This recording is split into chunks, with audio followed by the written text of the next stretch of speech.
In this video, I'm going to talk about how to write the concluding paragraph for your literary essay. Remember that we said about essays that in an essay you say what you're going to say it, and then say what you said. Well, the conclusion is where you say what you said. And so really there's nothing new in a conclusion because you've already said most of it. The only possible new thing is the final thought, but everything else has already been said. The first thing you're going to need to do is restate your thesis claim. And you need to lead into that a little bit, but let's just review what the thesis claim was. And if you remember, it's that Percy transforms from a troubled kid into a confident hero, and this change can be seen in the book's theme and figurative language. Now, these two things are avenues, and we'll deal with those in a minute. What we want to deal with right now just is the idea that Percy transforms from a troubled kid into a confident hero. So back down here in the conclusion, I need to say something about Percy transforming from a troubled kid into a confident hero, but I can't use those same words because that just sounds silly. So I have to say it a different way. So I need a lead-in, and lead-ins are not hard to do. They generally come in the form of, as you can see, or to sum up, or to conclude, or in summary, or in conclusion. So perhaps I'll start with in conclusion, and then I'm just going to say the thesis claim again, but I'm going to say it differently. And one of the little tricks I like to use is to reverse it. So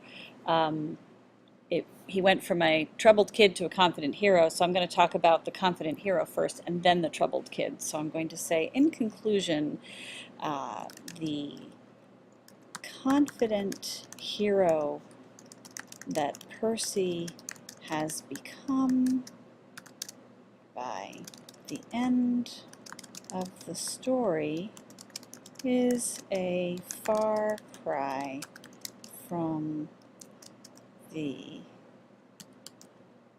troubled, and I'm not going to say kid again because that's a repetition, so maybe I'll say the troubled young man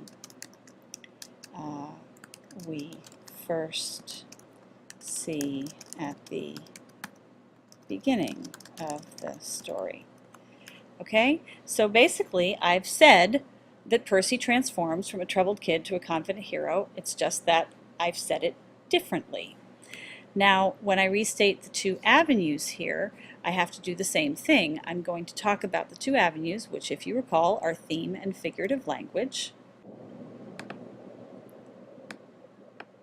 So I'll just say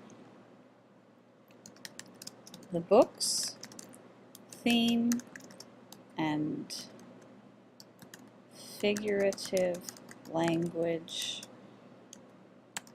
truly show how Percy makes this remarkable transformation. And for the final thought, you just want to make some kind of comment or observation that will sort of make the whole thing feel as if it is completely wrapped up. So, final thought might be something like, Percy is an ancient Greek hero for modern times, a true role model for young adults, something like that. And that gives the whole essay a sense of having been wrapped up and concluded. And basically, that's it. That's the conclusion. You restate your thesis claim, you restate your avenues, and you add a final thought. This is the say what you said part of the essay.